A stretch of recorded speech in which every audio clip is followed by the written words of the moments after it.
Il y avait donc un conseil municipal exceptionnel ce matin à Nice. Après les attentats meurtriers qui ont touché la France, le député maire de Nice, Christian Estrosi, a fait adopter 14 mesures pour accroître la sécurité dans la capitale azuréenne. L'opposition de gauche a voté toutes les délibérations. Seul le Front National et les indépendants niçois n'ont pas entièrement suivi cette ligne. Reportage de Lucie Camin.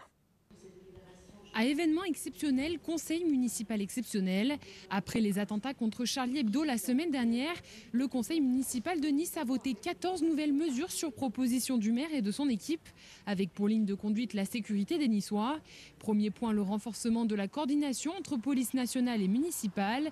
Le maire souhaite d'ailleurs mieux équiper les 380 policiers de la ville comme leurs homologues nationaux. Ils doivent avoir le même pistolet automatique, la même autorisation de contrôle d'identité et les mêmes gilets de protection par balle. Le ministre de l'Intérieur m'a plutôt donné un avis favorable et m'a proposé que dès cette semaine, nous rencontrions ensemble l'ensemble des syndicats pour faire valider ces propositions. En matière de sécurité, ce n'est pas 30 mais 50 caméras qui compléteront le réseau de vidéosurveillance, portant leur nombre total à 1050. Nouveauté, des caméras seront aussi installées à l'intérieur des bus et du tramway. Le centre de surveillance urbain pourra également recevoir des images de caméras privées délivrées par les bailleurs sociaux. Agir mais aussi prévenir, et ce auprès des établissements scolaires, en renforçant la pratique de cours d'histoire de France et d'instruction civique.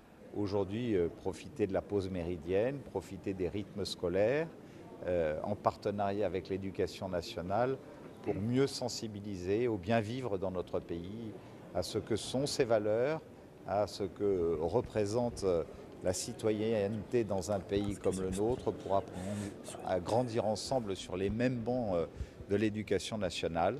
C'est le sens que nous voulons donner à ces mesures.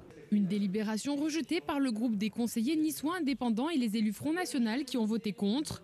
Marie-Christine Arnautu, élue frontiste, y voit un double discours contradictoire de la part du maire de Nice. On connaît bien Christian Estrosi et que là, comme d'habitude, il a revêtu son costume de maire de Nice, qui est exactement l'inverse de celui qu'il revêt à Paris quand il est député UMP, et à Paris d'ailleurs où il vote par un acte important, le vote, des mesures qui finalement, jusqu'à maintenant, ont visé à une seule chose, c'est l'ouverture des frontières, c'est une politique d'immigration incontrôlée, c'est un communautarisme d'ailleurs qui a été instauré, je lui ai rappelé, par son ami Nicolas Sarkozy. Si l'ensemble des conseillers municipaux ont voté ces 14 nouvelles mesures, seul le Front National s'est abstenu sur l'ensemble des délibérations.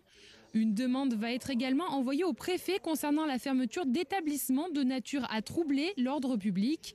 Le maire de Nice n'a pas donné plus de précisions quant à la nature de ces lieux. Enfin, la cellule d'écoute pour les Niçois confrontés à la radicalisation, mise en place en octobre dernier, ouvrira ses portes en février prochain, rue Gubernatis. Et puis à noter également que la sécurité sera renforcée lors du prochain carnaval de Nice, du 13 février au 1er mars prochain. Christian Estrosi qui souhaite également à Nice le rehaussement du plan Vigipirate à son niveau le plus haut, c'est-à-dire alerte attentat, sans préciser si des menaces pesaient sur la ville de Nice, un niveau qui renforce la contribution des militaires, par exemple, ou encore le contrôle des personnes ainsi que la détection d'explosifs ou encore l'activation de cellules de crise. C'est à Bernard Cazeneuve, le ministre de l'Intérieur, que revient la responsabilité de prendre cette décision.